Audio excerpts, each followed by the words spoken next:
Hello and welcome back to our channel. So today in this video we are going to discuss about how to cancel StockX order before it ships. So without wasting much of our time, let's get straight into the video.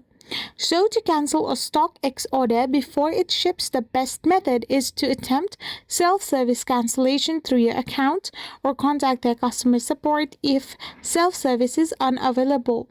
So if your order is within the cancellation window, you should see a cancel order option in your account's pending orders tab. If not, contacting customer support or customer service via your chat, phone call or email may allow you for cancellation if the order hasn't been shipped. So for a self-service cancellation, log into your account and go to your account section and select current orders.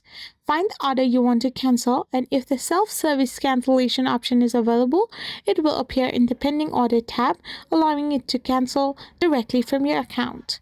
I hope you found this video helpful, so don't forget to hit that subscribe button and do give us a thumbs up. Thank you for watching.